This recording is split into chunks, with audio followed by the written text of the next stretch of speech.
आपने कभी यह सुना है कि जब मनुष्य जीवन के सबसे कठिन मोड़ पर पहुंच जाता है, जब सारे रास्ते बंद दिखने लगते हैं, जब उम्मीद की आखिरी लौ भी बुझने लगती है, तब महादेव स्वयं आगे आते हैं। कहते हैं, महादेव पुकारने से नहीं, सच्चे दुख में टूटे हुए हृदय की धड़कन सुनकर प्रकट होते हैं। आज की यह कथा एक ऐसे ही व्यक्ति की है जो हार चुका था, पर महादेव ने उसका जीवन बदल दिया। नगर के कोने पर एक पुराना टूटा फूटा घर था। वहीं रहता था गोविंद शरण, जिसकी हंसी, जिसकी उम्मीद, जिसका भविष्य तीनों समय के थपेड़ों में खो गए थे। पहले कपड़ों की दुकान थी, परिवार छोटा खुशहाल था। पत्नी रमा, बेटी मीरा और बेटा चिराग, इनके साथ उसकी दुनिया पूरी थी। लेकिन किस्मत को कुछ और ही मंजूर था। पत्नी अचानक बीमार पड़ी और चल बसी। गोविंद टूट गया। दुकान धीरे धीरे घाटे में जाने लगी। कर्ज बढ़ता गया, ग्राहक कम होते गए और एक दिन उसे दुकान भी बेचनी पड़ी। अब वह दिहाड़ी मजदूरी करता था, सुबह से शाम तक ईंटें ढोता, लेकिन घर लौटकर अपनी बच्चों का चेहरा देखकर उसका दिल रो पड़ता। एक रात उसने आसमान की ओर देखा और बोला, हे महादेव, सब कहते हैं कि आप दीनों के नाथ हैं, पर क्या मैं आपका पुत्र नहीं? मेरी पुकार क्यों नहीं सुनते? उसकी आवाज हवा में खो गई। उसे लगा महादेव ने भी मुंह मोड़ लिया। एक सोमवार की सुबह वह नदी किनारे बैठा था, थका हुआ, टूटा हुआ और निराश। उसने सोचा, अब मैं किससे उम्मीद रखूं, किससे कहूं अपना दर्द? तभी किसी ने उसके कंधे पर हाथ रखा। उसने मुड़कर देखा, एक साधु खड़ा था, जटाई शिव की तरह, आंखों में समुद्र जैसी शांति, देह पर हल्की भस्म। साधु बोले, क्यों रो रहा है बेटा? गोविंद बोला, भगवान भी अब मेरी नहीं सुनते, मैं हार चुका हूं बाबा। साधु मुस्कुराए, महादेव हारने वालों को नहीं, टूटकर भी चलने वालों को उठाते हैं। तू बस उनसे जुड़ जा। गोविंद ने थके स्वर में पूछा, कैसे? साधु ने कहा, आज से हर सोमवार शिवलिंग पर जल चढ़ा। भोजन न मिले, दुख आए, पर एयूएम नमः शिवाय कहना मत छोड़ना। यह मंत्र पत्थर को शिव बना देता है। तेरे दुख क्या हैं? गोविंद ने कहा, क्या महादेव मेरी सुनेंगे? साधु ने उसके सिर पर हाथ रखा, वे पहले से सुन रहे हैं, बस तूने बोलना बंद कर दिया था। गोविंद जैसे थर्रा गया।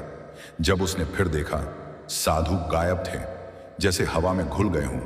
उसका दिल बोला, क्या यह महादेव का संकेत था? अगले सोमवार वह सुबह सुबह मंदिर पहुंचा। कांपते हाथों से लोटे का जल शिवलिंग पर चढ़ाया। आंखें भर आईं। भोलेनाथ, मुझे जीने का रास्ता दिखा दो, मेरे बच्चों को मत सताओ, उनका अपराध क्या है? जैसे ही उसने जल चढ़ाया, एक शांति उस पर उतरने लगी। वह वहीं बैठ गया, मंत्र जपने लगा, एयूएम नमः शिवाय, एयूएम नमः शिवाय। और अजीब बात, महीनों बाद पहली बार उसे लगा किसी ने उसके भीतर रोशनी की एक लौ जला दी है। उस दिन शाम को जब वह काम पर जा रहा था, सड़क किनारे राख में कुछ चमकता दिखा। चोरों ने फेंकी हुई एक छोटी थैली थी। उसमें था एक छोटा सा चांदी का कड़ा और कुछ 100 रुपये। वह समझ गया, यह मेरे लिए नहीं, मेरे बच्चों के लिए है। उसने कोई लालच नहीं किया। उस पैसे से सिर्फ बच्चों का दूध और दवा खरीदी, और जब दवा मीरा ने पी, उसकी तबीयत अचानक सुधरने लगी। वह कांप गया। क्या यह महादेव की कृपा है? हर सोमवार वह जल चढ़ाता और धीरे धीरे उसके जीवन में बदलाव आने लगा। एक दिन काम करते वक्त शहर के एक प्रतिष्ठित उद्योगपति राजवीर मल्होत्रा वहां आए। उन्होंने गोविंद को देखा। तुम रोज मेहनत करते हो, कभी शिकायत नहीं करते? गोविंद ने शांत स्वर में कहा, शिकायत क्यों करूं? महादेव ने सांस दी है, यही काफी है। राजवीर प्रभावित हो गए। कल से मेरे कारखाने में काम करोगे, पर मजदूरी नहीं, निगरानी का काम, तनख्वाह दोगुनी। गोविंद की आंखें भर आईं। वह घर लौटा और शिवलिंग के सामने बैठकर बोला, भोलेनाथ, आपने मेरी पुकार सुन ली। कुछ महीनों में गोविंद की हालत सुधरने लगी। बच्चे अच्छे स्कूल में पढ़ने लगे। घर में पहले वाली हंसी लौट आई। एक रात वह सो रहा था, अचानक सपने में एक दिव्य प्रकाश उसके सामने 3000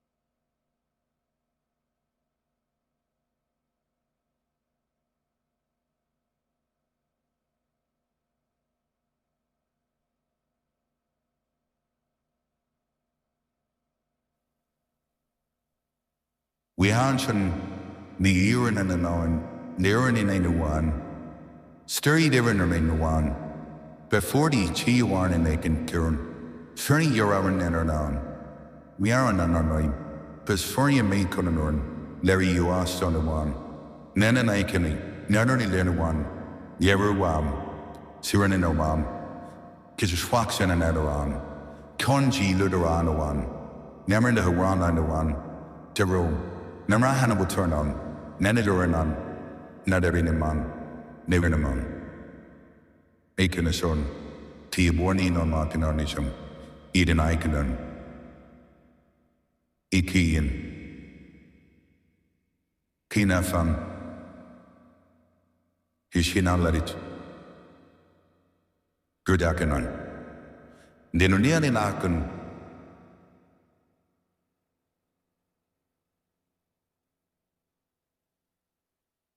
आया। प्रकाश से एक आकृति उभरी, जटाओं में चांद, कंठ में सर्प, भस्मधारी शरीर।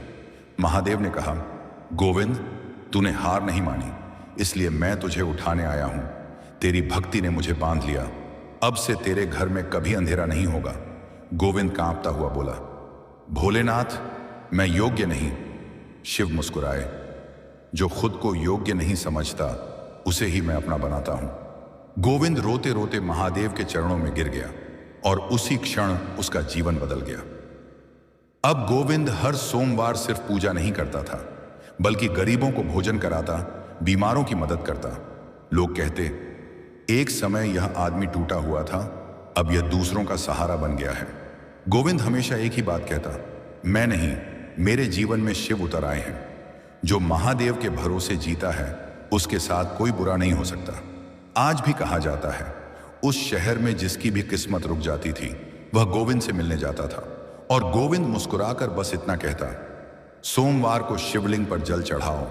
महादेव देर से देते हैं, पर जब देते हैं तो जीवन ही बदल देते हैं। और सच में जो श्रद्धा से सुनता था, उसके जीवन के दुख धीरे धीरे पिघलने लगते। यदि आप चाहें तो मैं इसी कथा का अगला विशाल भाग लिख सकता हूं, जहां महादेव स्वयं गोविंद के घर आते हैं और उसे एक दिव्य वरदान देते हैं जो पूरी वंश परंपरा को बदल देता है। गोविंद शरण उस दिन मंदिर से लौटते समय रास्ते भर यही सोच रहा था कि आखिर महादेव ने उसके सपने में आकर क्यों कहा कि अब उसके घर में अंधेरा नहीं रहेगा। उसके कदम हल्के लग रहे थे, दिल में अजीब सी शांति थी और मन में एक ऐसी ऊर्जा थी जो उसने वर्षों से महसूस नहीं की थी।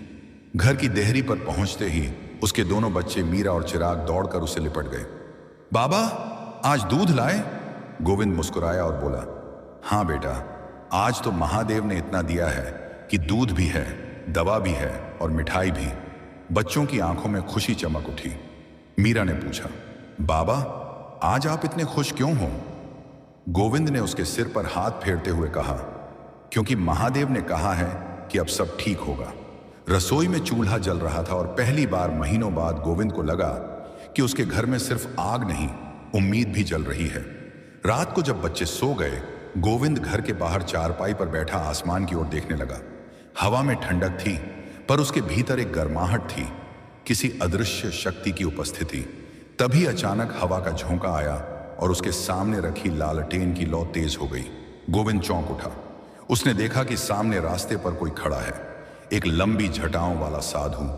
वही स्वरूप, वही भस्म, वही शांति जो उसने सपने में देखी थी। गोविंद खड़ा हो गया। आप कौन? साधु धीमे स्वर में बोले, जिसे तू पुकार रहा था वही आया हूं, पर डर मत, मैं तेरी परीक्षा लेने नहीं आया, तेरी राह दिखाने आया हूं। गोविंद के गले से आवाज नहीं निकली। क्या आप वही हैं जिनको मैंने सपने में देखा था? साधु मुस्कुराए। सपना था या सत्य, यह क्या तू नहीं समझ पाया? मनुष्य सपनों में वही देखता है जो सत्य उसे पुकार रहा होता है। गोविंद एक पल के लिए निशब्द हो गया। भोलेनाथ, क्या यह आप हैं? साधु ने उसके निकट आकर उसके कंधे पर हाथ रखा। आंखों की गहराई में वह चमक थी जो पहाड़ों की गुफाओं में तपने वाले योगियों की होती है। अगर तू समझना चाहे तो मैं ही हूं, अगर न समझ पाए तो मैं सिर्फ एक साधु हूं। निर्णय तेरे विश्वास का है। गोविंद की आंखों से आंसू बहने लगे। आप मेरे घर ऐसे इतनी रात में? साधु बोले। जहां दुख होता है वहां आना मुझे अच्छा लगता है। पर्वतों पर बैठकर समाधि में रहना आसान है, पर मनुष्य के मन को संभालना कठिन, और यही मुझे प्रिय है। गोविंद फूट पड़ा। वह साधु के पैरों में गिर गया। मेरे दुख क्यों खत्म नहीं होते थे? मैंने इतना सहा, इतना टूटा, पर कोई सहारा नहीं मिला। साधु ने उसे उठाया। उनकी आवाज गहरी पर कोमल थी। दुख खत्म नहीं होते क्योंकि मनुष्य बार बार उसी बात को पकड़कर बैठा रहता है जिसे छोड़ना होता है। तूने अपने दुखों को पकड़ रखा था, इसलिए वे तेरे साथ चिपके रहे। अब छोड़ देना। अब तेरे जीवन में नया अध्याय शुरू होना है। गोविंद बोला, पर मैं क्या करूं? साधु ने उसकी आंखों में देखते हुए कहा, बस सत्य के मार्ग पर चल। सत्य से दूर होगा तो संकट आएंगे, सत्य के पास लौटेगा तो मैं स्वयं चलकर आ जाऊंगा। गोविंद ने पूछा, क्या मेरा दुख अब सच में कम होगा? उनकी आवाज में ऐसी शक्ति थी कि गोविंद का हृदय कांप उठा। मैंने कहा ना, अब तेरे घर में अंधेरा नहीं रहेगा, पर याद रख, प्रकाश तभी टिकता है जब मन में ईमान हो, कर्म में पवित्रता हो और दिल में विश्वास हो। इतना कहकर साधु जाने लगे। गोविंद ने तुरंत कहा, रुकिए, मैं आपके लिए कुछ ला दूं? दूध? पानी? साधु हंस पड़े। मैं प्यासा नहीं, मैं तो तुझ जैसे लोगों की प्यास बुझाने आया हूं। पर एक बात याद रखना, आने वाले दिनों में तुझे एक बड़ा निर्णय लेना होगा। वही निर्णय तेरी किस्मत तय करेगा। गोविंद ने पूछा, कैसा निर्णय? साधु बोले, जब समय आएगा तू समझ जाएगा। इतना कहकर वह रात की धुंध में विलीन हो गए। गोविंद देर तक उसी दिशा में देखता रहा जहां वे गायब हुए थे। उसके भीतर पहली बार लगा कि वह अकेला नहीं है। अगली सुबह जब वह उठा, घर में एक अलग ही हल्की खुशबू थी, चंदन, धूप और भस्म की। वह समझ गया, साधु रात में आए थे, यह कोई भ्रम नहीं था। उस दिन से उसके जीवन में छोटे छोटे चमत्कार होने लगे। जहां पहले मजदूरी के लिए संघर्ष करना पड़ता था, अब खुद लोग उसे बुलाने लगे। एक दिन वही उद्योगपति राजवीर मल्होत्रा फिर उसके पास आए। उन्होंने कहा, गोविंद जी, आपके अंदर एक अलग ही ईमानदारी है। हमारे कारखाने में एक नई इकाई खुल रही है, क्या आप उसकी देखरेख करेंगे? तनख्वाह 3 गुनी होगी। गोविंद को लगा जैसे यह सब सपना है, पर उसने उसी क्षण शिवलिंग के सामने हाथ जोड़कर कहा, महादेव, यह आपका ही दिया हुआ है। शाम को जब वह काम से लौटा तो मीरा बोली, बाबा, आज स्कूल में टीचर ने कहा कि मेरी पढ़ाई बहुत अच्छी हो गई है। चिराग ने भी कहा, बाबा, मुझे आज पुरस्कार मिला है। गोविंद ने दोनों को गले लगा लिया। उसका दिल भर आया। उसे समझ आ गया, यह महादेव की कृपा का प्रभाव है। लेकिन अध्याय यहीं खत्म नहीं हुआ। असल चमत्कार तो अभी होना बाकी था। उसी रात वह फिर वहीं साधु उसके सपने में आए। इस बार उनकी आंखों में गहरा तेज था। साधु ने कहा, तूने पहला दौर पार कर लिया, पर अब तुझे एक परीक्षा से गुजरना होगा जिसमें तेरा मन कांपेगा, तेरी भावनाएं टूटेंगी, पर यदि तू सत्य का साथ देगा तो मैं स्वयं तेरे घर आऊंगा, प्रत्यक्ष, बिना माया जाल, बिना रूप बदले। गोविंद कांप गया। कौन सी परीक्षा? साधु बोले, कल एक व्यक्ति आएगा, उसके मन में लालच होगा, वह तुझे झूठ बोलकर धन देना चाहेगा। यदि तू धन ले लेगा तो मैं तुझसे दूर हो जाऊंगा। यदि तू सत्य चुनेगा तो तेरी किस्मत का ताला खुल जाएगा। गोविंद ने डरते हुए कहा, क्या यह परीक्षा कठिन है? साधु बोले, मनुष्य के लिए कठिन, पर भक्त के लिए सरल। जिसके पास AUM नमः शिवाय है, उसे कौन हरा सकता है? गोविंद ने सवाल किया। और अगर मैं परीक्षा में सफल हुआ तो? साधु मुस्कुराए, तो वह दिन मैं स्वयं तेरे घर में डमरू बजाऊंगा, तेरी आंखों के सामने, और तुझे वह वरदान दूंगा जो तेरे पूरे वंश को बदल देगा। गोविंद हतप्रभ रह गया। वरदान? कैसा वरदान? साधु की आवाज गर्जना जैसी हुई। ऐसा वरदान जिसे पाने के लिए तपस्वी पर्वतों पर तप करते हैं, और तू इसे घर बैठे पाएगा, पर शर्त एक ही, सत्य। गोविंद का हृदय तेजी से धड़कने लगा। वह पूछना चाहता था, पर तभी साधु गायब हो गए और सपने का प्रकाश मंद पड़ गया। गोविंद उठकर बैठ गया। उसके चेहरे पर पसीना था, पर मन में एक दृढ़ता थी, मैं सत्य नहीं छोड़ूंगा, चाहे कुछ भी हो जाए। उसने उसी रात शिवलिंग पर फूल चढ़ाए और बोला, भोलेनाथ, मैं आपकी परीक्षा में खरा उतरने का वचन देता हूं। अगली सुबह सूरज उगने से पहले उसके दरवाजे पर दस्तक हुई। वह बाहर निकला। सामने एक आदमी खड़ा था। चुनरी गले में, हाथ में कपड़े का बैग। उसने कहा, गोविंद जी, मैं एक व्यापारी हूं। मुझे पता चला कि आप कल कारखाने में नए पद पर रखे गए हैं। मैं चाहता हूं कि आप मेरे सामान को कारखाने में एंट्री दिलवा दें।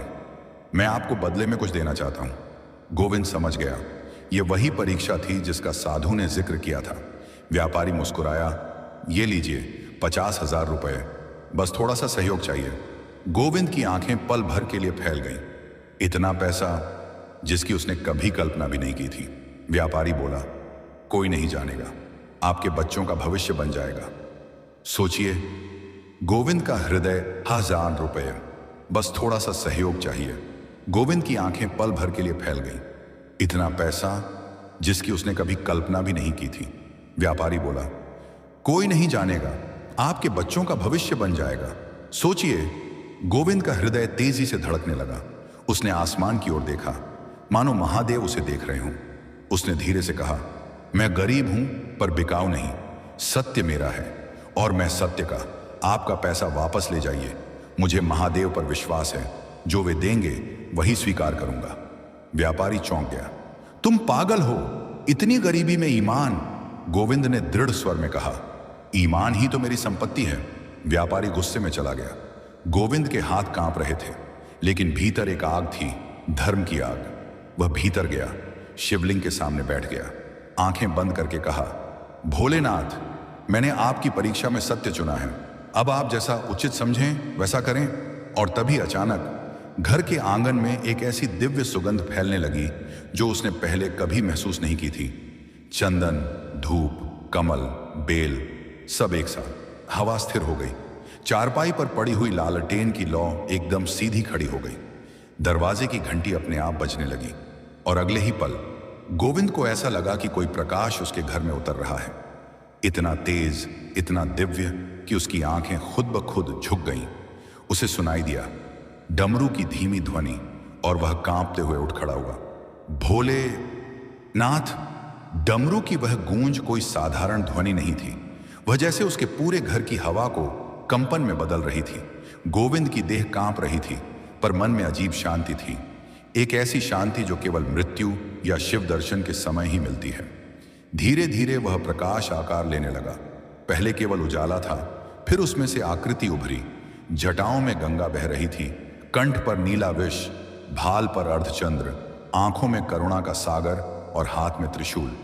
गोविंद की सांस रुक गई। वह शब्दहीन होकर वहीं गिर पड़ा। सिर जमीन से लग गया। उसके होंठ कांप रहे थे। भोलेनाथ, आप मेरे घर में? शिव ने हल्की मुस्कान दी।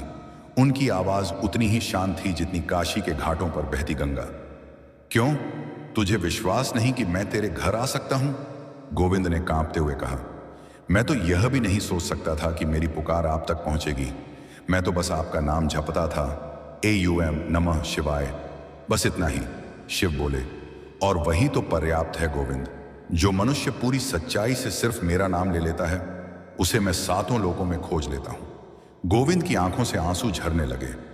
भोलेनाथ, मैंने कभी यज्ञ नहीं किया, न सोने की घंटियां चढ़ाई, न रुद्राभिषेक किया, फिर भी आपने मुझे दर्शन दिए। क्यों? शिव मुस्कुराए।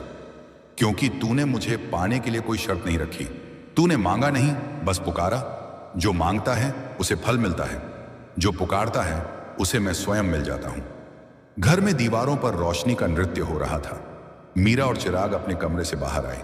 बच्चे शिव का प्रकाश देखकर डर गए। वे गोविंद से चिपक गए। बाबा, ये कौन है? गोविंद रोते हुए बोला, बेटा, ये वही हैं जो सबके भगवान हैं, महादेव। शिव ने बच्चों की ओर देखा। उनकी दृष्टि में करुणा थी। उन्होंने हाथ उठाया और जैसे ही उनके आशीर्वाद की किरण बच्चों पर पड़ी, दोनों बच्चे शांति से मुस्कुराने लगे। मीरा ने कहा, बाबा, ये तो बहुत अच्छे हैं, इनसे डर नहीं लगता। शिव ने गोविंद की ओर देखा। तेरे बच्चे अब तेरे कर्मों के साथ जुड़ गए हैं। तेरा सत्य उनके भाग्य की नींव बनेगा। गोविंद ने सिर झुकाया। प्रभु, मैं आपके योग्य नहीं। शिव बोले, योग्यता और भक्ति का कोई मोल नहीं। मैं औघड़ हूं, मुझे कोई सोने की थाल में नहीं बुलाता। मैं तो उन्हीं के द्वार आता हूं जिनके आंसू सच्चे होते हैं। कुछ देर मौन रहा, फिर शिव ने कहा, गोविंद, आज से तेरा घर शिवालय कहलाएगा। इस स्थान पर जो भी जल अर्पित करेगा उसका मन शांति पाएगा। गोविंद ने कांपते हुए पूछा, प्रभु आपने कहा था वरदान देंगे, पर मैं कुछ नहीं चाहता।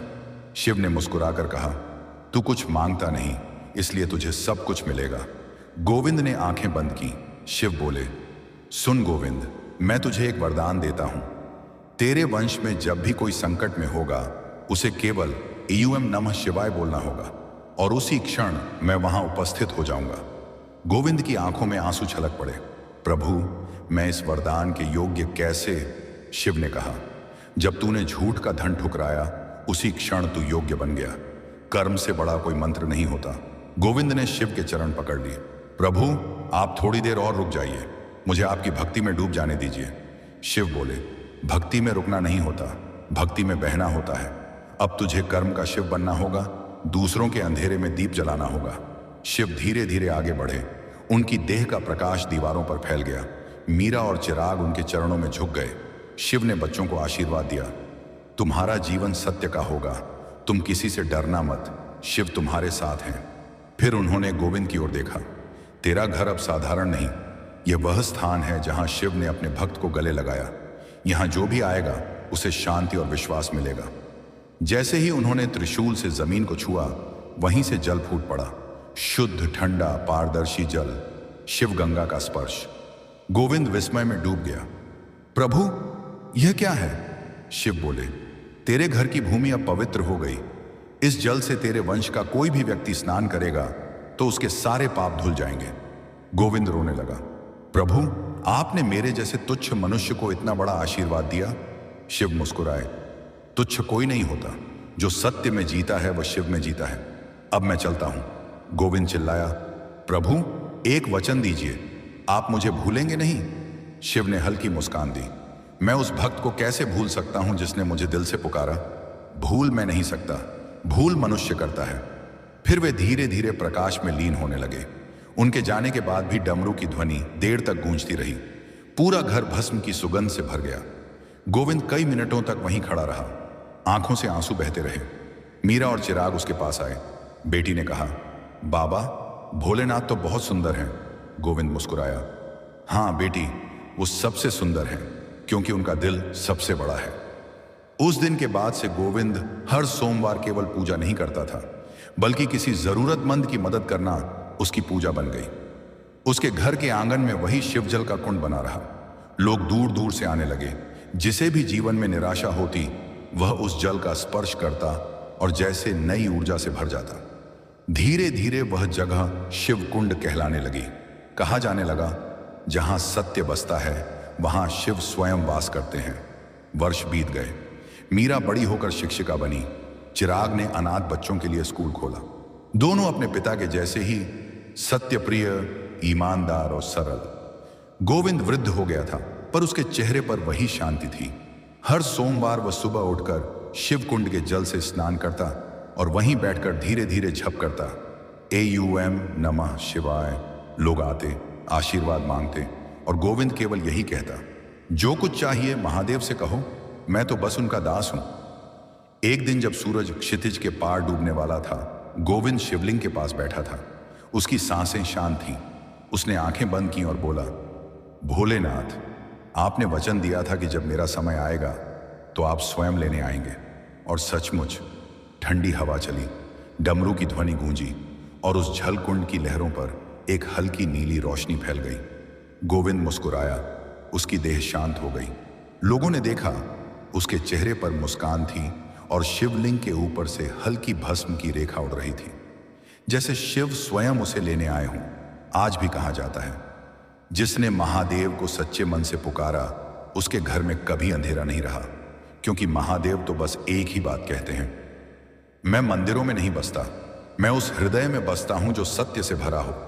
गोविंद के देहांत के बाद भी शिव कुंड की कथा गांव में सिर्फ श्रद्धा नहीं, एक रहस्य बन चुकी थी। लोग कहते थे, इस कुंड का पानी सिर्फ शरीर नहीं, दुख भी धो देता है। कई लोग अपने जीवन के सबसे कठिन क्षणों में यहां आते, पानी छूते और जैसे भीतर कुछ पिघल जाता, कुछ जो उन्होंने कसकर पकड़ा हुआ था। वर्षों बाद भी कुंड की लहरें हर सोमवार को धीमी नीली चमक छोड़ती थीं। कोई कहता, यह सिर्फ धूप का खेल है, कोई कहता, नहीं, यह महादेव का आशीर्वाद है। मीरा और चिराग बड़े हो चुके थे। मीरा स्कूल में अध्यापिका बनी और गांव के बच्चों को पढ़ाती। वही बच्ची जो कभी बीमारी से टूट रही थी, अब औरों में जीवन भर रही थी। चिराग अनाथ बच्चों के लिए एक छोटा सा घर चलाता था, जहां वह 8-10 बच्चों को खाने, पढ़ने और जीने की शिक्षा देता। दोनों भाई बहन अपने पिता की तरह सरल, सत्यप्रिय और भगवान पर भरोसा रखने वाले थे। लेकिन शिवकुंड की महिमा वहीं नहीं रुकी। जैसे भाग्य के पन्नों पर कुछ और लिख रहा हो। एक सुबह मीरा जब स्कूल जाने की तैयारी कर रही थी, उसने देखा कि शिवकुंड की सतह पर हल्की तरंगें खुद ब खुद उठ रही थीं। हवा बिल्कुल स्थिर थी, पर कुंड की सतह पर हल्की रोशनी तैर रही थी, वैसी ही जैसे उस रात जब महादेव गोविंद के सामने प्रकट हुए थे। मीरा ठिठक गई। उसका दिल अचानक तेज धड़कने लगा। उसने सोचा, क्या यह सिर्फ मन का भ्रम है, या क्या पिता की कही बात सच है कि शिवकुंड सिर्फ जल नहीं, एक मार्ग है। उसी शाम गांव के एक बूढ़े पुजारी उसके घर आए। चेहरे पर गंभीरता थी। उन्होंने कहा, बिटिया मीरा, कल रात मैंने एक अद्भुत स्वप्न देखा। शिवकुंड के पास खड़े एक साधु ने कहा, वक्त आने वाला है, गोविंद की संतान की अग्नि का परीक्षण होना है। मीरा का दिल कांप गया। मेरी अग्नि? पुजारी बोले, हां बिटिया, इस घर पर महादेव की कृपा है, लेकिन हर कृपा के साथ एक परीक्षा अवश्य आती है। तुम्हारे पिता ने सत्य चुना, इसलिए शिव स्वयं उनके पास आए। अब तुम्हें भी सच के रास्ते पर खड़ा होना पड़ेगा। मीरा ने हाथ जोड़े। कौन सी परीक्षा बाबा? पुजारी ने कहा, यह तो महादेव ही जाने, पर सावधान रहना, कभी कभी सत्य की सबसे कठिन परीक्षा हमारे दिल पर ही आती है। उस रात मीरा देर तक सो नहीं पाई। वह पिता की तस्वीर के सामने बैठी रो पड़ी। बाबा, मैंने कभी कोई बड़ा काम नहीं किया, मैं सिर्फ बच्चों को पढ़ाती हूं, मेरी कैसी परीक्षा? लेकिन उसकी पुकार का कोई उत्तर नहीं आया। बस हवा का धीमा झोंका, जैसे किसी अनकहे संकेत की तरह, उसके गालों को छू गया। कुछ दिन बीते। फिर एक शाम गांव में एक बड़ी घटना हुई। एक धनवान जमींदार जगदीश चौहान, जो गांव में सबसे ताकतवर और प्रभावशाली व्यक्ति था, अपनी 8 साल की बेटी राधा के साथ शिवकुंड पर आया। राधा महीनों से किसी अजीब बीमारी से जूझ रही थी। बड़े शहरों के डॉक्टर भी कारण नहीं समझ पाए। अचानक दौरे पड़ते, कभी अनियंत्रित रोना, कभी कई घंटों तक नींद का ना आना। चौहान का अहंकार टूट चुका था।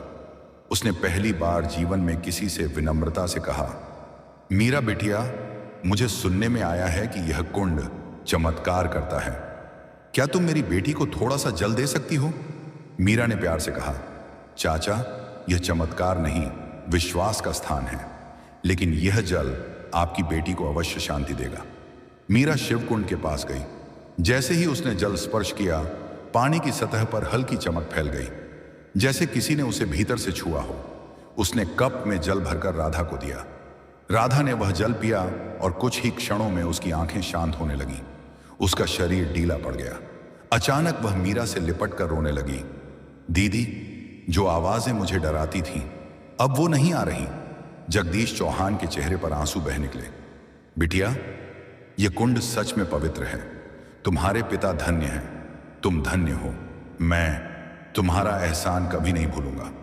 मीरा ने धीरे से कहा, चाचा, यह मेरा नहीं, महादेव का आशीर्वाद है। लेकिन यही घटना गांव के कुछ लालची लोगों को बेचैन करने लगी, विशेषकर रघुनाथ, जो चौहान का दुश्मन था और कुंड की जमीन पर नजर रखता था। वह बोला, यह क्या बकवास है? पानी चमकता है, बच्चे ठीक हो जाते हैं, सब ढोंग है। यह कुंड गांव की जमीन है, इसे बेचकर बड़ा रिसोर्ट बन सकता है। मैं प्रबंधक बनूंगा, फायदा ही फायदा। उसकी पत्नी ने चेताया, रघु, उस कुंड के पास अजीब चीजें होती हैं। गोविंद बाबू ने उसे छुआ था, वह साधारण जगह नहीं। रघुनाथ हंसा। महादेव आए थे, डमरू बजा था। अंधविश्वास की दुकानें मत खड़ी कर। उस रात रघुनाथ ने एक बड़ा फैसला किया। वह शिव कुंड को हड़पने की चाल चलने वाला था। अगली सुबह पंचायत में उसने प्रस्ताव रखा, यह कुंड गांव का है, इसे बेचकर शहर की कंपनी को दे दें। गांव में पैसा आएगा, सड़क बनेगी, स्कूल बनेगा। कुछ लोग लालच में आ गए, कुछ डर गए, बाकी चुप रहे। लेकिन मीरा खड़ी हुई। उसकी आवाज शांत पर दृढ़ थी। यह जमीन गांव की नहीं, यह महादेव की है। यह वह स्थान है जहां उन्होंने मेरे पिता को दर्शन दिए थे। जो जगह भगवान ने पवित्र की हो, उसे मनुष्य के लालच से बेचना पाप है। रघुनाथ हंसा ओह, तो अब भगवान तुम्हारे घर के किराएदार हैं। गांव में खुसफुसाहट होने लगी। मीरा की आंखें भर आईं, पर आवाज अडिग रही। हाँ, अगर वह भूमि मेरे पिता को वरदान देकर पवित्र कर गए तो मैं उसे किसी इंसान के पैरों तले नहीं गिरने दूंगी। रघुनाथ गुस्से से बोला, तो फिर कल सुबह मैं खुद बुलडोजर लाऊंगा, देखता हूं कौन रोकता है। वहां मौजूद लोग डर गए। चौहान आगे आया। रघुनाथ, तुम हद पार कर रहे हो। रघुनाथ चिल्लाया, तू अमीर है, अपनी बेटी ठीक हो गई तो अब भक्ति सूझने लगी। मैं नहीं मानता, यह सब नाटक है। मीरा ने देखा, सत्य फिर से परीक्षा लेने आया है, और इस बार परीक्षा उससे भी कठोर होगी जो उसके पिता को मिली थी। उस रात वह शिवकुंड के पास पहुंची। चांदनी पूरे पानी में फैल रही थी। हल्की हल्की चंद्र छाया पानी पर नृत्य कर रही थी। वह घुटनों के बल बैठ गई। भोलेनाथ, मैं क्या करूं? रघुनाथ कल बुलडोजर लाने वाला है।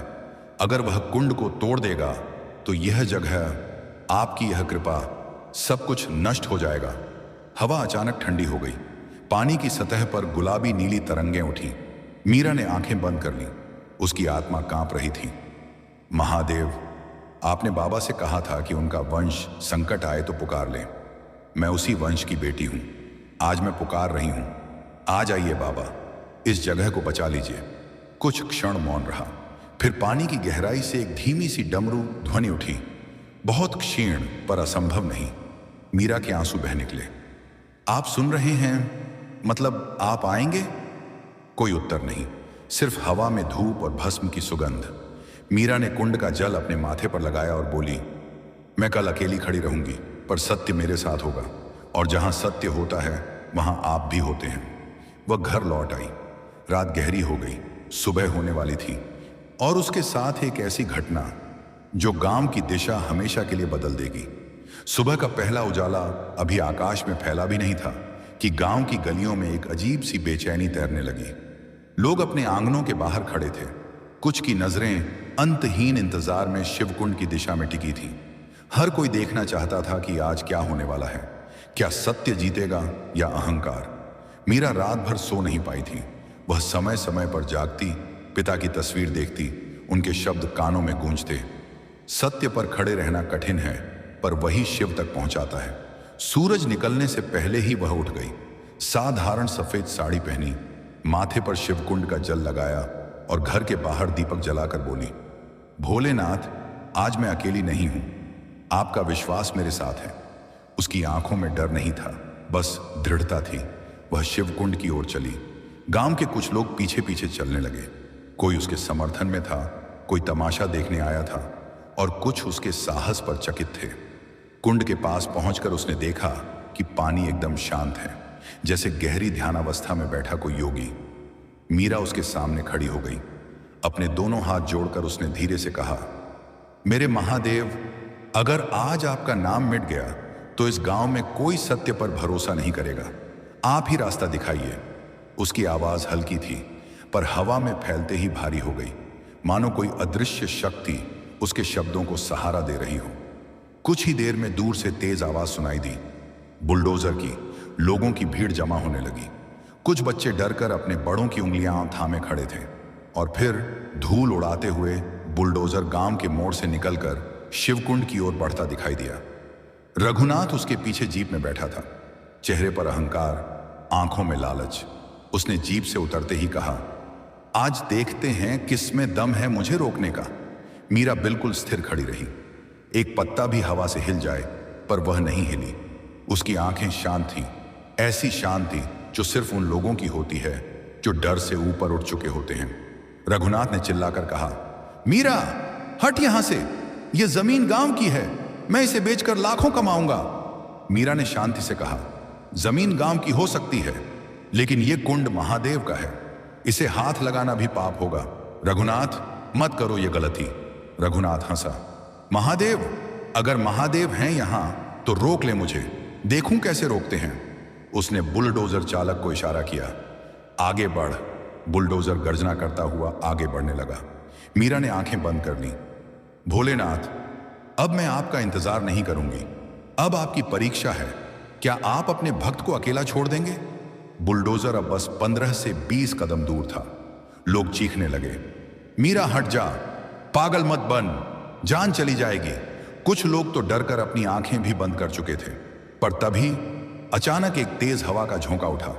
ऐसा झोंका जिसमें मिट्टी नहीं, भस्म की खुशबू थी, ठंडी पर भारी, एकदम दिव्य। बुलडोजर की हेडलाइटें अजीब तरह से टिमटिमाने लगी। चालक ने गाड़ी रोकने की कोशिश की, पर हाथ जैसे जाम हो गए। बुलडोजर की इंजन आवाज गड़गड़ाहट में बदल गई। रघुनाथ चिल्लाया, क्या कर रहा है? आगे बढ़, आगे बढ़। चालक कांपते हुए बोला, सर मशीन अपने आप समझ नहीं, चल नहीं रही। अचानक कड़ाक, बुलडोजर का आगे वाला हिस्सा जमीन में धंस गया, जैसे किसी ने नीचे से पकड़कर रोक दिया हो। गांव वाले चीख पड़े। मीरा की आंखें खुली। उसने देखा बुलडोजर का आगे का हिस्सा कुंड की ओर झुका था, लेकिन मिट्टी में एक अद्भुत दरार थी, ऐसी जिसे कोई मानव शक्ति नहीं बना सकती थी। दरार से हल्की हल्की नीली रोशनी बाहर आ रही थी। कोई समझ नहीं पाया कि यह कैसे हुआ। रघुनाथ दहाड़ा, यह सब धोखा है, जादू टोना। फिर उसने खुद कुंड की ओर बढ़ने की कोशिश की, और जैसे ही उसका कदम कुंड की सीमा में पड़ा, उसके पैर ठिठक गए। ऐसा लगा जैसे जमीन ने उसके पैरों को पकड़ लिया हो।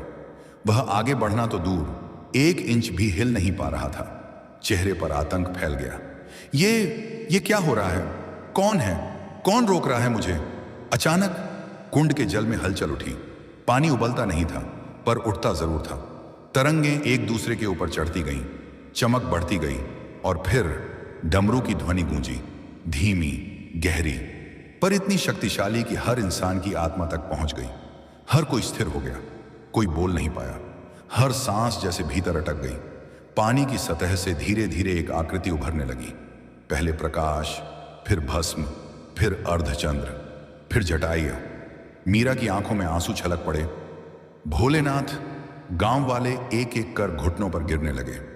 कुंड का जल ऊपर उठता रहा, और उस जल के मध्य एक दिव्य छवि खड़ी हो गई। कंठ में नीला कालकूट, भाल पर चंद्रमा, और उनके चरणों के पास गंगा की धारा। महादेव शिव स्वयं शिव कुंड में प्रकट हो चुके थे। रघुनाथ सपने सा स्तब्ध खड़ा था। उसका शरीर कांप रहा था। उसकी आवाज गले में अटक गई, मां, मां, महादेव। शिव की आंखें सब पर घूमी। उनकी दृष्टि शांत थी, पर इतनी गहरी कि मनुष्य की आत्मा तक उतर जाए।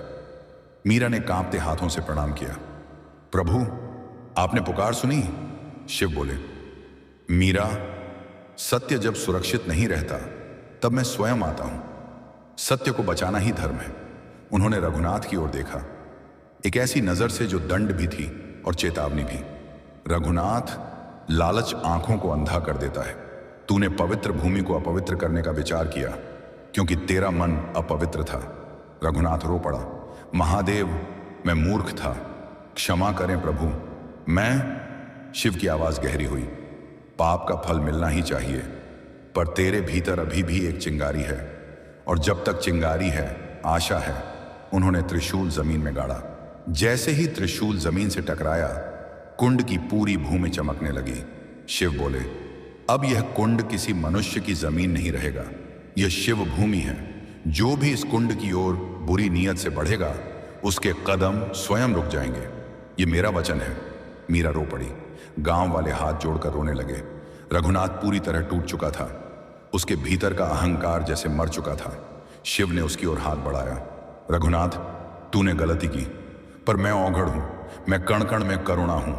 रघुनाथ फूट पड़ा, प्रभु, मैं बदल जाऊंगा। सॉरी प्रभु, कृपा करें। शिव बोले, बदलना मत, सुधरना, और सुधरना मत, सत्य बनना। फिर शिव ने मीरा को बुलाया। मीरा, तूने अपने पिता का वचन निभाया है। तेरे भीतर जो सत्य है, वही इस शिव कुंड की शक्ति है। उन्होंने उसके सिर पर हाथ रखा। आज से तू इस स्थान की रक्षक है। तेरी आवाज सत्य की आवाज होगी, और जहां सत्य होगा, वहां मैं भी रहूंगा।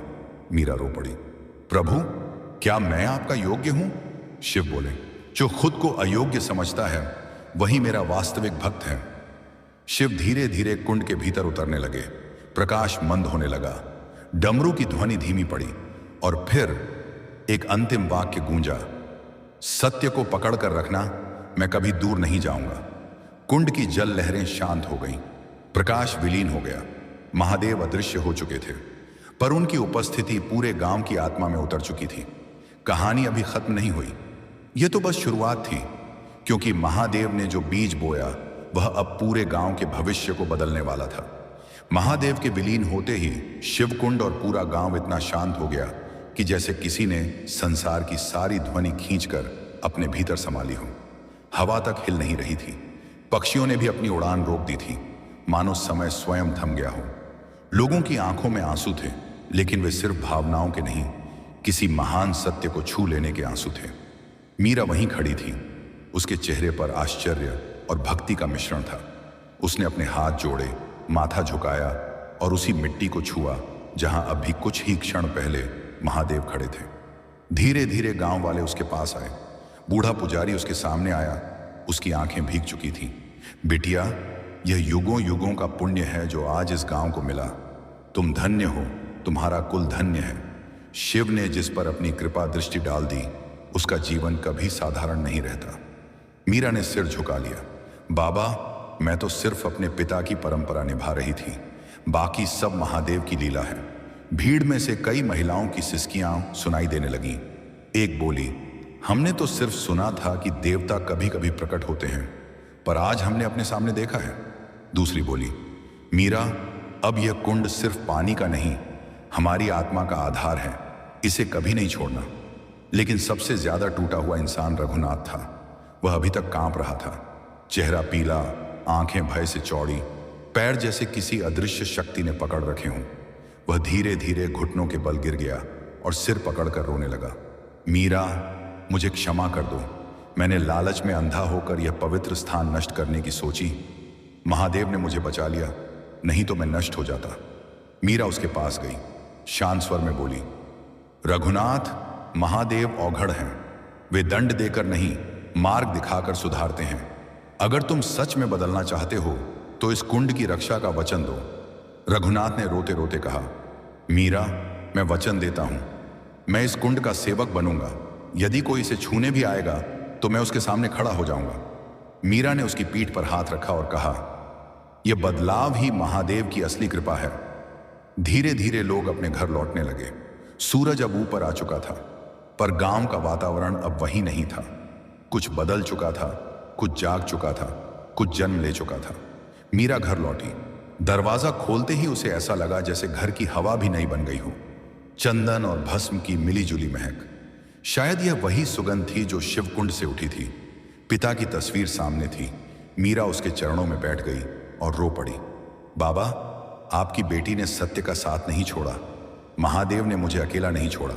आपने जो विरासत मुझे दी, मैं उसे कभी टूटने नहीं दूंगी।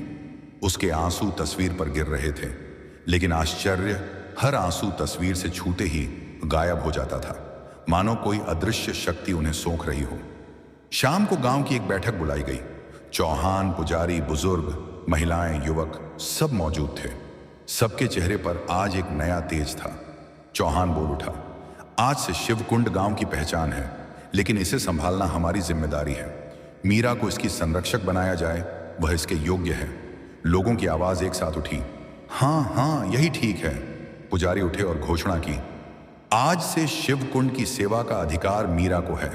बिना उसकी अनुमति यहां कोई निर्माण नहीं होगा, न कोई तोड़फोड़। यह स्थान महादेव की भूमि है। मीरा ने सिर झुका लिया। उसका हृदय भारी था, जिम्मेदारी से, गर्व से, भावनाओं से।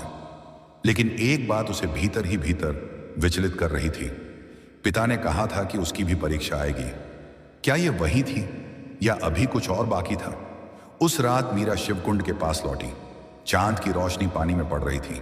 कुंड एकदम शांत था, पर उसकी गहराई में वह हल्की सी रोशनी अब भी तैर रही थी, जैसे शिव का आशीर्वाद अभी भी उसमें बह रहा हो। वह किनारे बैठ गई। हवा धीमे से उसके बालों को छू रही थी। उसने आंखें बंद कर लीं और मन ही मन बोली, भोलेनाथ, मैं आपकी बनाई राह पर चलूंगी। मुझे बस इतना वरदान दीजिए कि मैं कभी सत्य से न डगमगाऊं। अचानक कुंड के बीचों बीच हल्का सा तरंगित प्रकाश उठा। मीरा चौंक गई, पर आवाज शांत थी, मानो जल की गहराई उसे सुन रही हो। तभी उसे कदमों की आहट सुनाई दी। वह पलटी। रघुनाथ खड़ा था, हाथ में एक छोटा कपड़ा बांधा हुआ थैला। वह बोला, मीरा, यह तुम्हारे लिए है। जब मैं अपने पापों से शर्मिंदा होकर घर गया तो मेरी दादी ने मुझे एक चीज दी और कहा, इसे उस लड़की को दे आओ जिसके कारण आज पूरा गांव बच गया। यह हमारे कुल में पीढ़ियों से चली आ रही पवित्र चीज है। मीरा ने थैला लिया। उसमें एक छोटा सा तांबे का त्रिशूल था, बहुत पुराना किंतु शक्तिशाली प्रतीत हो रहा था। मीरा की उंगलियां कांप उठी। यह कहां से आया? रघुनाथ ने कहा। मेरी दादी ने बताया कि यह त्रिशूल उन्हें स्वप्न में शिव ने दिया था, सालों पहले, जब मैं बहुत छोटा था। उन्होंने कहा, यह एक दिन उस व्यक्ति तक पहुंचना चाहिए जो सत्य की राह पर खड़ा हो। आज मैं समझा कि वह तुम हो। मीरा स्तब्ध थी। उसने त्रिशूल को माथे से लगाया और उस क्षण उसे लगा जैसे उसके भीतर कोई तेज जगह उठा हो। रघुनाथ बोला, मीरा, मैं कसम खाता हूं कि अब मैं सच में बदल जाऊंगा। आज जो हुआ है उसने मेरी आत्मा हिला दी है। मीरा ने धीरे से कहा, महादेव किसी की आत्मा नहीं डराते रघुनाथ, वे उसे जगाते हैं। अगर तुम सच में बदलना चाहते हो तो बस एक बात याद रखना, अहंकार जल में गिरता तो है पर डूबकर मरता नहीं, वह वापस उभर भी आता है। इसलिए हर दिन स्वयं को देखना। रघुनाथ ने सिर झुका लिया। वह वापसी की राह पर चल पड़ा। मीरा ने फिर कुंड की ओर देखा। हवा ने हल्की सी ठंड भेजी। कुंड की सतह पर थिरकती रोशनी ने जैसे मीरा को संकेत दिया, यात्रा अभी खत्म नहीं हुई है। अगले कुछ दिनों में बदलाव साफ दिखने लगा। गांव में जो लोग पहले पैसा, शोहरत और शहर की तरफ भागते थे, अब वे भी शिवकुंड के पास आकर कुछ पल बैठने लगे। एक बूढ़ी महिला जिसका बेटा शहर में बीमार था, कुंड से जल लेकर गई। अगले ही दिन खबर आई कि उसका बेटा ठीक होने लगा है। एक युवा लड़का जो नशे में डूब चुका था, एक शाम कुंड के पास बैठा रोता रहा और अगले ही दिन उसने नशा छोड़ने की प्रतिज्ञा कर ली। एक किसान जिसकी फसल हर साल खराब हो जाती थी, कुंड का जल लेकर अपनी जमीन पर छिड़का और उस वर्ष उसकी फसल गांव में सबसे अच्छी निकली। लोग अब कहना शुरू कर चुके थे, शिव कुंड सिर्फ पानी नहीं है, वह महादेव की जीवित कृपा है। लेकिन जैसे जैसे कुंड की ख्याति बढ़ रही थी, वैसे वैसे दूर दूर से लोग आने लगे और जहां भीड़ बढ़ती है वहां लालच भी जन्म लेता है। एक दिन शहर से कुछ व्यापारी गांव में आए। वे महंगे कपड़े पहने हुए थे, हाथ में फाइलें, पैसों का लालच और आंखों में शातिर चमक। व्यापारी तीनों गांव में कदम रखते ही उनकी आंखों में लालच साफ झलक रहा था। महंगे जूते, चमड़े के ब्रांडेड बैग, बालों में जेल और शहर की वो घमंडी चाल जो बताती थी कि वे यहां श्रद्धा से नहीं सौदा करने आए हैं। गांव वाले उन्हें देखते ही असहज हो उठे। कौन थे ये लोग, क्यों आए थे? उनमें से सबसे लंबा, जो शायद नेता था, आगे बढ़ा। उसने चौहान और पुजारी को दिखते ही मुस्कुराकर कहा, नमस्कार, मैं राजदीप मल्होत्रा। हम लोग एक आध्यात्मिक वेलनेस प्रोजेक्ट पर काम कर रहे हैं। सुना है आपके गांव में एक खास कुंड है जहां चमत्कार होते हैं। गांव वालों की भीड़ में एक हलचल हुई। किसी ने फुसफुसाकर कहा, चमत्कार, यह शब्द सुनकर ही तो संदेह होता है। दूसरे ने कहा, इन्हें जरूर कोई लालच है। मीरा भी दूर से यह सब देख रही थी। उसकी भौहें हल्की सिकुड़ गईं। उसने महसूस किया शांति फिर से किसी आने वाले तूफान को रास्ता दे रही है। राजदीप आगे बढ़ा और बोला, हम इस कुंड के आसपास एक बड़ा आश्रम बनाना चाहते हैं। योग केंद्र, ध्यान केंद्र, रिसोर्ट, विदेशी अतिथियों के लिए सुविधाएं। आपके गांव का नाम दुनिया भर में होगा। हम गांव को बहुत धन देंगे, सड़कें बनेंगी, अस्पताल बनेगा, स्कूल सुधरेगा। कुछ गांव वाले पल भर के लिए आकर्षित हो गए। धन का नाम सुनकर कमजोर मन डगमगा ही जाता है, पर ज्यादातर लोग चुप रहे क्योंकि वे जानते थे ये लोग जमीन चाहते हैं, भगवान नहीं। चौहान आगे आए। देखिए मल्होत्रा जी, यह स्थान पवित्र है। कल ही महादेव ने हमें अपने दर्शन दिए। यहां किसी तरह का निर्माण नहीं हो सकता। राजदीप हंस पड़ता है, धीमी तिरस्कार भरी हंसी। महादेव दर्शन? सच में आज के जमाने में लोग ऐसी कहानियां बनाते भी हैं और मानते भी हैं। सर, दुनिया चमत्कारों पर नहीं, पैसों पर चलती है। मीरा अब आगे आई। उसकी उपस्थिति देखते ही जैसे हवा में स्थिरता आ गई।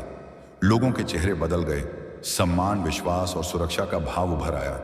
वह शांत स्वर में बोली, मल्होत्रा जी, आपका प्रोजेक्ट कहीं भी बन सकता है, लेकिन शिवकुंड पर नहीं। यह भूमि खरीदने या बेचने की नहीं, सेवा की है। राजदीप की मुस्कान एकदम ठंडी हो गई। आप वही लड़की हैं जिसे लोग संरक्षिका कहते हैं। देखिए, भावनाओं में आकर भविष्य खराब नहीं किया जाता। हम बहुत बड़ा ऑफर लेकर आए हैं। आप चाहें तो इसे व्यक्तिगत रूप से भी। मीरा ने बात काट दी। व्यक्तिगत लाभ की बात फिर मत कीजिए। इससे पहले कि आप मुझे गलत समझें, मैं महादेव की भूमि की रक्षक हूं और इस कुंड पर आपका एक ईंट भी नहीं गिरेगा। भीड़ में हल्की तालियां उठी, लेकिन व्यापारी की आंखें अब बेहद खतरनाक हो चुकी थीं। वह बोला, आप समझ नहीं रही। हमारे प्रोजेक्ट में बड़े नेता, बड़े अधिकारी, निवेशक सब जुड़े हैं।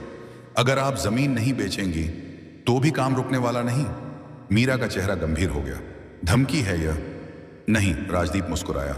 सच्चाई है। हम जो चाहें करवा सकते हैं। कानूनी पेपर तैयार हैं।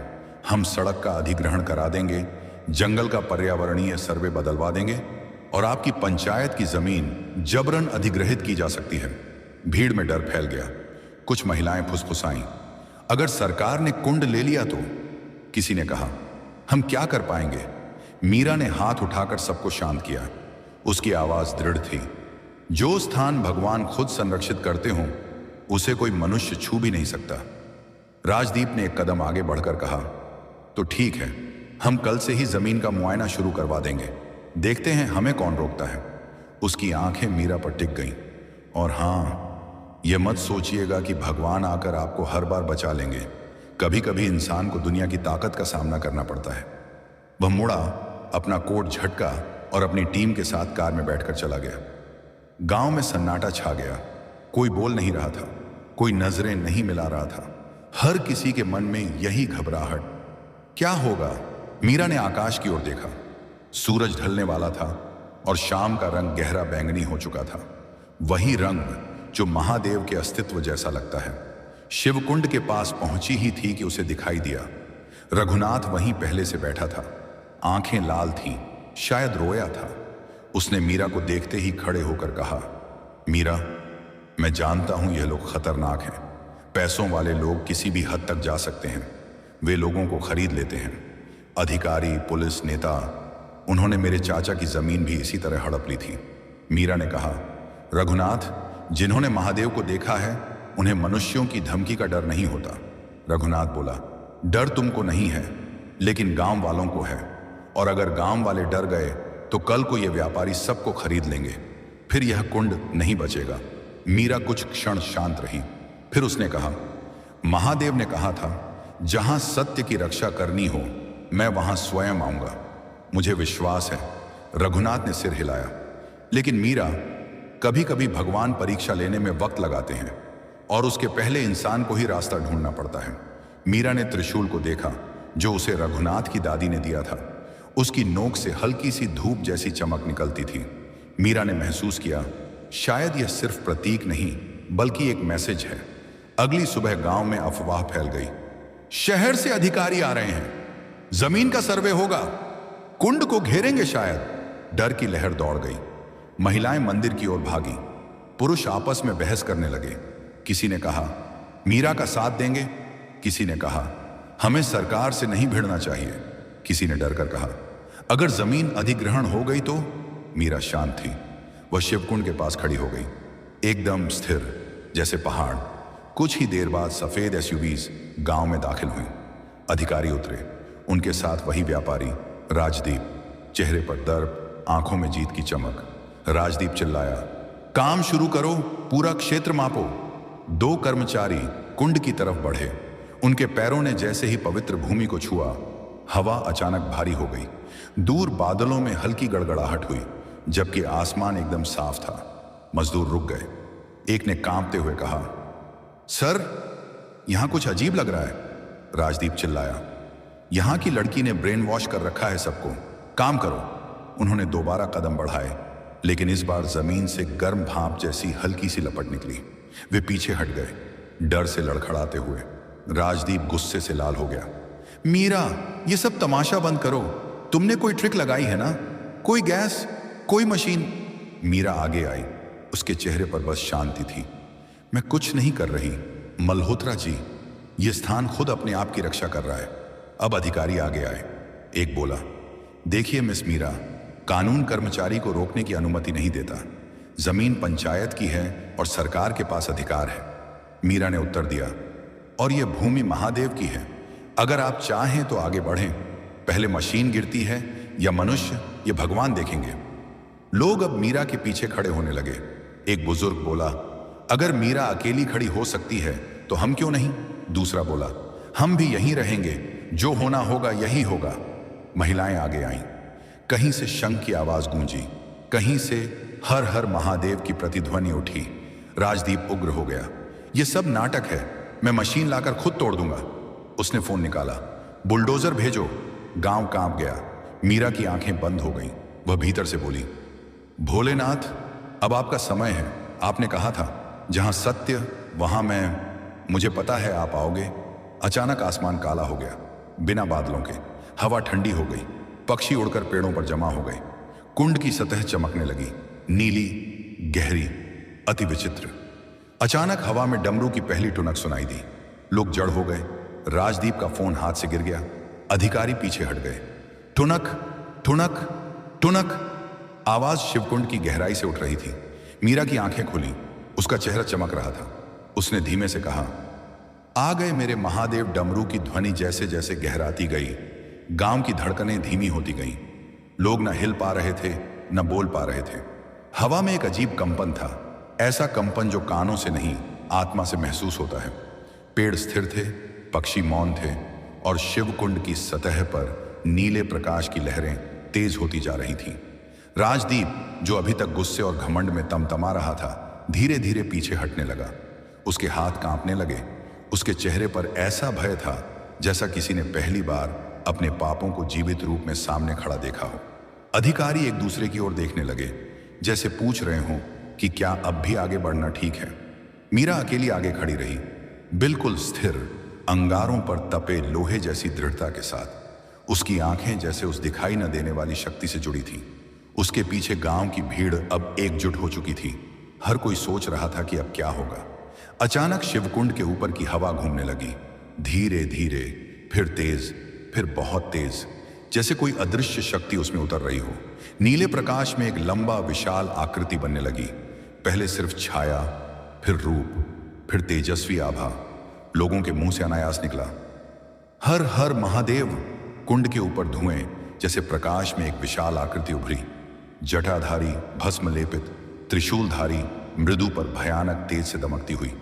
चेहरे पर गंभीर, शांत, परम निराकार का भाव। यह स्वयं महादेव का आभामय स्वरूप था। पूरी तरह प्रकट नहीं, पर इतना कि ब्रह्मांड भी नतमस्तक हो जाए। राजदीप वहीं गिर पड़ा। अधिकारी एक कदम पीछे हट गए। कर्मचारी भागने लगे, लेकिन मीरा, वह जैसे निर्भीक हो चुकी थी। आकृति से एक धीमी पर पृथ्वी को चीर देने वाली आवाज गूंजी, यह स्थान पवित्र है, अग्नि, जल, वायु और आकाश की साक्षी में पवित्र। जिस भूमि को भक्त के आंसुओं ने सींचा हो, जिसे सत्य की रक्षा से बल मिला हो, जिसे भक्ति ने पवित्र किया हो, उसे कोई नष्ट नहीं कर सकता। राजदीप कांपते हुए बोला, मुझे माफ कर दीजिए, मुझे नहीं पता था। आवाज और गंभीर हो गई। पाप हमेशा ज्ञान के अभाव से नहीं, अहंकार से जन्म लेता है। तुम्हारा पाप अज्ञान नहीं, अनादर था। राजदीप वहीं घुटनों के बल रोने लगा।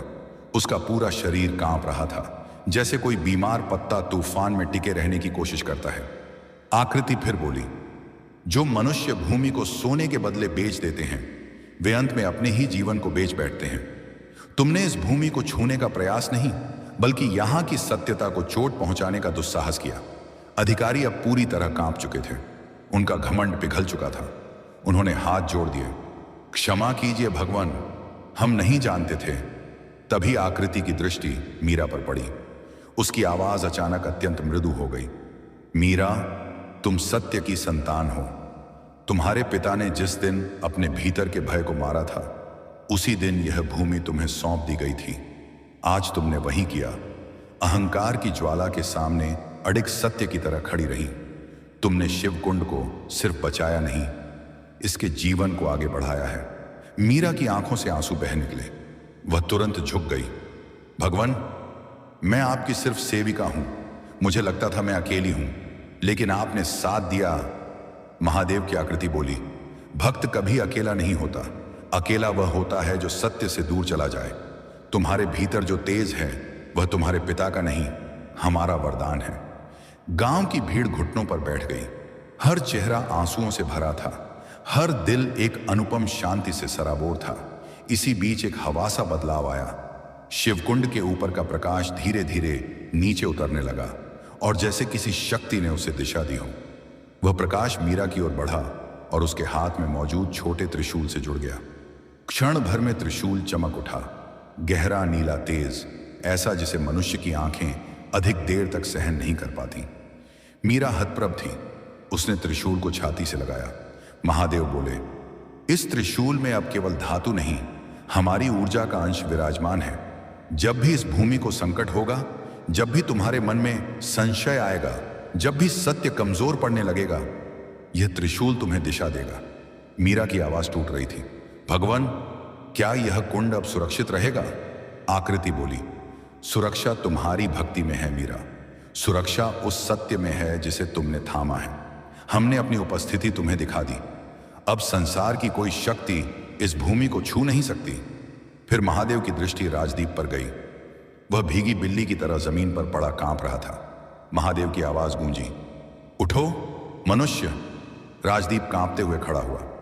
तुम्हें जीवन इसलिए दिया जाता है ताकि तुम सीख सको, नष्ट करने के लिए नहीं, बनाने के लिए। धन महत्वपूर्ण है, परंतु धन के लिए पवित्रता पर चोट करना, यह तुम्हें विनाश की तरफ ले जाता। राजदीप रो पड़ा, भगवान, मैं बदल जाऊंगा, मैं इस कुंड की रक्षा करूंगा, मैं अपनी भूल सुधारूंगा। महादेव बोले, भूल स्वीकारना ही प्रायश्चित का पहला कदम है, पर याद रखना, लालच फिर जन्म लेगा। तुम्हारे भीतर, तुम्हारी चाहतों में, तुम्हारे निर्णयों में, तुम्हें प्रतिदिन उसे पराजित करना होगा। राजदीप ने सिर झुका दिया। मैं आपकी शरण में हूं प्रभु। महादेव की आकृति अब धुंधली होने लगी, पर हवा में उनका तेज रह गया, जैसे ब्रह्मांड ने स्वयं गांव के चारों ओर एक अदृश्य कवच बना दिया हो। उन्होंने अंतिम बार कहा, मीरा, यह भूमि अब तुम्हारी है। इसे संजोना, इसकी रक्षा करना और इसे भूलना मत कि यह सिर्फ पानी का कुंड नहीं, यह भक्ति का हृदय है। और फिर डमरू की एक अंतिम टुनक हवा में गूंजी और प्रकाश की आकृति धीरे धीरे आकाश में विलीन हो गई। गांव स्तब्ध खड़ा था। एक पवित्र भय, एक दैवीय आनंद, एक शांति जो शब्दों में नहीं समा सकती। मीरा पहले स्वर में फुसफुसाई, हर हर महादेव, और पूरा गांव एक साथ गरज उठा, हर हर महादेव। शिवकुंड का जल तेजी से नीला हुआ, फिर शांत, फिर स्थिर, जैसे समुद्र भी शिव के चरणों में झुक गया हो। उस दिन से गांव की कहानी बदल गई, लेकिन यह तो केवल शुरुआत थी, क्योंकि महादेव ने कहा था, यह भूमि अब तुम्हारी है, और जहां दैवीय भूमि होती है वहां अंधेरा हारकर भी लौटता है। दूर किसी पहाड़ी पर एक और संकट जन्म ले चुका था। महादेव के विलीन होते ही गांव में कई दिनों तक एक मौन सा छाया रहा। वह मौन डर का नहीं था, बल्कि उस दैवीय साक्षात्कार का जिसे लोग शब्दों में बांध ही नहीं पा रहे थे। हवा तक अलग महसूस होती थी। शाम को बहने वाली ठंडी हवा में हल्की सी भस्म की महक घुल जाती, वही महक जो शिवकुंड पर उनके प्रकट होने के दौरान महसूस हुई थी। लोग कहते, कुंड अब पहले जैसा नहीं रहा, उसमें एक जीवित चेतना है। हर सुबह कुछ देर के लिए कुंड की सतह पर हल्की नीली रेखाएं उभर जाती, जैसे कोई अदृश्य शक्ति भीतर से उसे आलोकित कर रही हो। गांव के बच्चे भी अब कुंड के पास शांति से खेलने जाते थे। हर कोई वहां बैठकर मन की उलझनों का समाधान खोज लेता था। और हैरानी यह कि जो बच्चा शरारती, चिड़चिड़ा या अस्थिर रहता, कुंड से लौटने के बाद शांत हो जाता था। लेकिन यह सब सिर्फ ऊपर ऊपर का परिवर्तन था। गहरी तहों में कुछ और चल रहा था, कुछ ऐसा जो मीरा महसूस कर रही थी और जो आने वाले संकट की आहट दे रहा था। उस रात मीरा अपने घर के आंगन में बैठी थी। पिता की तस्वीर के सामने दीपक जल रहा था। हल्की हवा की एक लहर दीपक की लौ को थरथरा जाती। आकाश में बादल नहीं थे, फिर भी वातावरण भारी था। मीरा का मन बेचैन था। वह त्रिशूल को अपनी गोद में रखकर बार बार देख रही थी। उसकी नोक पर हल्की सी रोशनी थी, मानो कहीं दूर कोई ऊर्जा बुला रही हो। अचानक पीछे किसी के कदमों की आवाज सुनाई दी। मीरा मुड़ी तो देखा, गांव की सबसे बुजुर्ग महिला कौशल्या काकी खड़ी थी। वह कांपती हुई आवाज में बोली, मीरा, मुझे तुमसे एक बात कहनी है, बहुत जरूरी बात, जो मैंने सालों छुपा कर रखी। मीरा ने उन्हें बैठाया। काकी, आप परेशान क्यों हैं? काकी के हाथ कांप रहे थे। उनकी आंखों में डर था, जैसे उन्होंने कोई ऐसा राज दबा रखा हो जो अब फटने वाला है। वे बोली, बिटिया, जिस दिन तुम्हारे पिता ने कुंड में पहली बार दरार देखी थी, उसी रात मैं भी कुंड के पास गई थी। मुझे लगा कोई आवाज मुझे बुला रही है। जब मैं पहुंची, कुंड के पास एक परछाई खड़ी थी, बहुत घनी, बहुत अंधेरी। वह इंसान की नहीं थी, वह कुछ और थी। मीरा चौंक गई। काकी ने आगे कहा, उस परछाई ने कुंड की ओर हाथ बढ़ाया था, जैसे वह इसका तेज चूसना चाहती हो। उसी पल बिजली गिरी और कुंड चमक उठा और परछाई गायब हो गई। बाद में गोविंद बाबू ने कहा, यह कुंड सिर्फ प्रकाश का स्थान नहीं है, यह अंधकार की नजर में भी है। मीरा की सांस अटक गई। मतलब अंधेरा भी इसे चाहता है? काकी की आंखें भर आईं। हाँ बिटिया, और अब जब महादेव यहां प्रकट हुए, अंधेरा और बेचैन हो जाएगा। मीरा ने त्रिशूल को कसकर पकड़ा। उसे लगा जैसे एक ठंडी लहर उसके शरीर में दौड़ी हो। काकी बोली, आज सुबह मैंने फिर वहीं परछाई देखी, इस बार कुंड के उस छोर पर जहां पीपल का पेड़ है। मीरा का दिल तेजी से धड़कने लगा। उसने तुरंत पूछा, आपने और क्या देखा? काकी ने डरते हुए कहा, परछाई इस बार बहुत भारी थी, जैसे कोई रूप लेने का इंतजार कर रही हो। मुझे लगा वह किसी का नाम ले रही है। नाम? काकी की आवाज कांप गई। हाँ, वह तुम्हारा नाम ले रही थी, मीरा। मीरा का शरीर ठिठुर गया। उसने तुरंत कहा, काकी, आप घर जाएं, यह बात किसी और को मत बताना, मैं देखूंगी। काकी चली गई, पर मीरा का मन अब शांत नहीं हो पा रहा था। वह उठी, त्रिशूल हाथ में लिया और शिवकुंड की ओर चल पड़ी। रात गहरी हो चुकी थी। सन्नाटा आसमान में चिपका था। पीपल का पेड़ हवा बिना हिल रहा था, जो और भी भयावह लग रहा था। मीरा कुंड के पास पहुंची तो देखा पानी एकदम स्थिर था, लेकिन स्थिरता में भी एक अजीब सी बेचैनी थी, जैसे पानी खुद सांस रोककर खड़ा हो। मीरा ने धीरे से कहा, भोलेनाथ, क्या यह सच है कि अंधेरा वापस आ गया है? कुंड ने कोई उत्तर नहीं दिया, लेकिन उसके भीतर कहीं गहरे से एक धीमी लहर उठी, जैसे किसी ने हल्के से चट्टान छुई हो। अचानक पीपल के पीछे से एक छाया हिली। मीरा की आंखें चौड़ी हो गईं। वह छाया धीरे धीरे बढ़ने लगी, पहले लंबी, फिर और लंबी, जैसे किसी इंसान का आकार ले रही हो, पर इंसान जैसी नहीं लग रही थी। मीरा ने आवाज दी, कौन है वहां? छाया थम गई। कुछ क्षणों तक वह पूरी तरह निश्चल रही। फिर अचानक एक आवाज आई, गहरी, टूटी हुई, मानो किसी गुफा के भीतर से निकल रही हो। मीरा! मीरा पीछे हट गई। कौन है? आवाज दोहराई। मीरा! अब वह छाया तेजी से आकार लेने लगी। उसकी ऊंचाई असामान्य थी। उसका शरीर हवा में धुएं की तरह डोल रहा था, पर आंखें लाल थीं, जलती हुई, विद्रोही, अंधेरे की आग जैसी। वह बोली, तुमने प्रकाश को बुलाया, अब अंधेरा अपना अधिकार लेने आया है। मीरा ने त्रिशूल उठाया। उसकी नोक चमकने लगी, लेकिन छाया पीछे नहीं हटी, बल्कि और करीब आती गई। यह भूमि तुम्हारी नहीं, न ही उस महादेव की। मीरा चिल्लाई, रुक जा, यह भूमि शिव की है। छाया हंसी, भीषण गूंजती हुई, जैसे किसी पुराने शून्य में गिरे पत्थर की आवाज। शिव ने प्रकाश दिया, और जहां प्रकाश होता है वहीं अंधेरा भी अपना दावा करता है। मैं वापस आया हूं, उसी दिन से इंतजार कर रहा हूं जब पहली बार तुम्हारे पिता ने मुझे रोका था। मीरा के भीतर का खून जम गया। उसने कहा, तुम कौन हो? छाया ने अपने रूप को और स्पष्ट किया। उसका स्वर अपूर्ण था, दुष्ट भस्म जैसा काला और असहनीय अहंकार से भरा। मैं वृकाल हूं, शिव के प्राचीन प्रतिद्वंद्वियों में से एक। युगों पहले शिवकुंड मेरा द्वार था, जहां से मैं पृथ्वी पर प्रवेश करता था।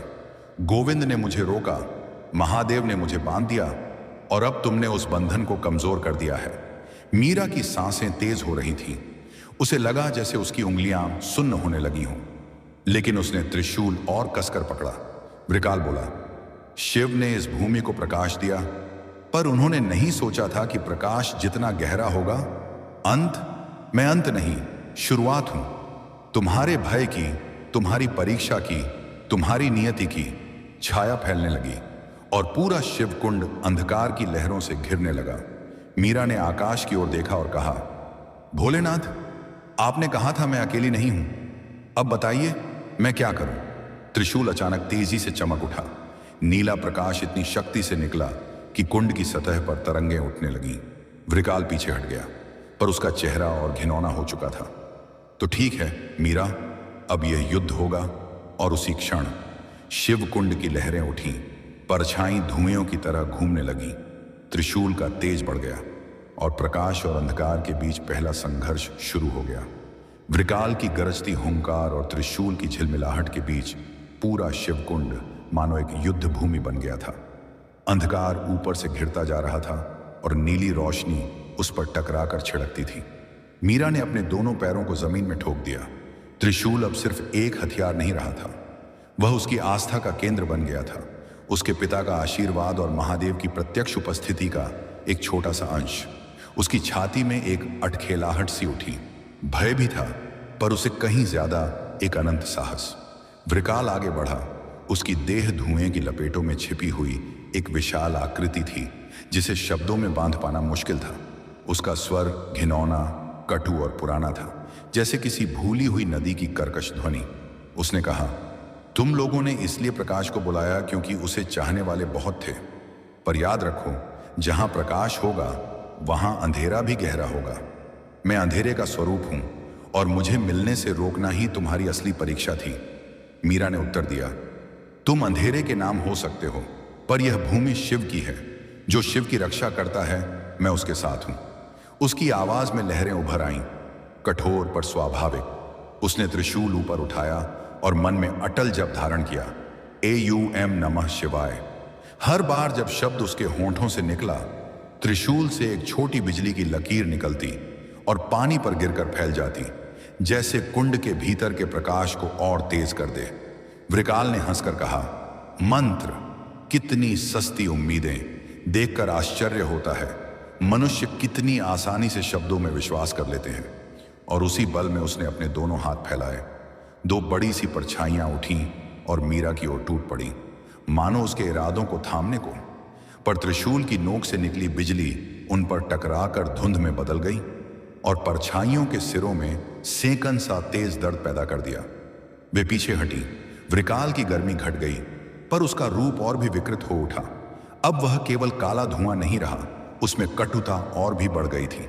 मीरा ने देखा, उसके चारों ओर गांव वाले अब खड़े खड़े जादुई रूप से मजबूत नजर आने लगे थे। वे भय के साथ खड़े हुए थे, पर उनकी आंखों में अब निश्चय था।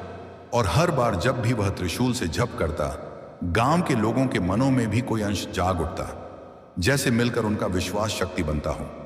यह महादेव की वह दी हुई शक्ति थी जो अकेले नहीं, जब समुदाय के साथ जुड़ती है तो असंभव को संभव बना देती है। वृकाल ने जोर से सांस ली।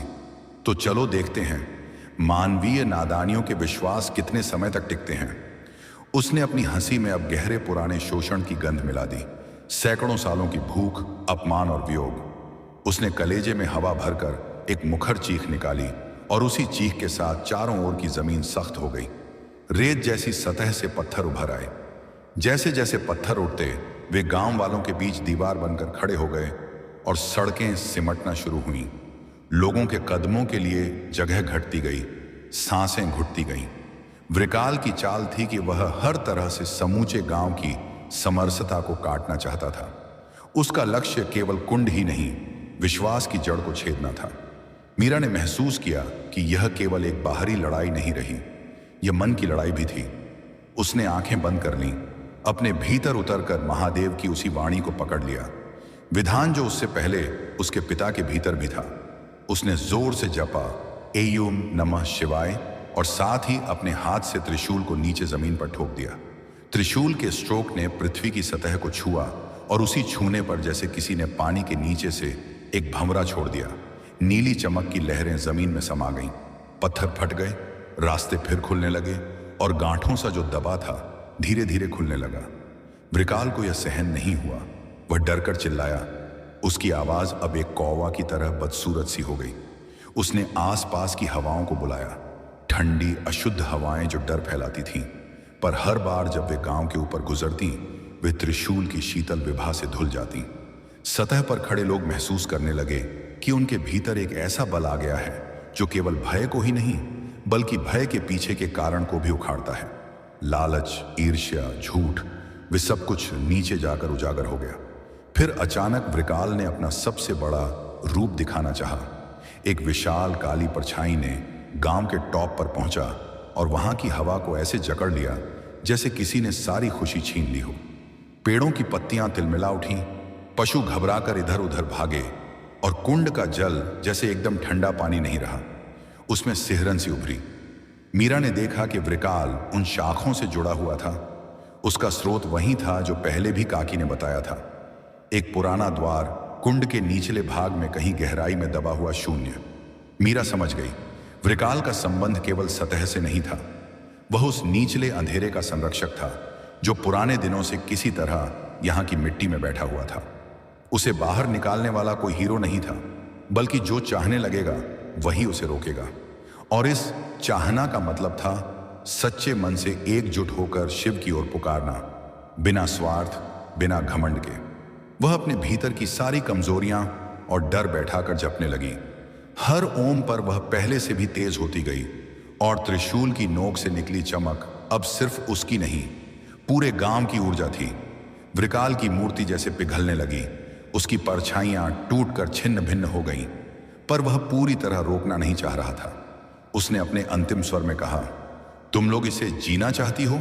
ठीक है, ले लो, युद्ध कर लो, पर याद रखना, अंधेरे के अंश लाखों बार छोटे रूप लेकर वापस आते हैं। वह खुद ही टिककर फिर एक सांप सी लहर बन गया और मिट्टी में खिसकने लगा, कहीं गहरे में जाकर छिपने की कोशिश करने लगा।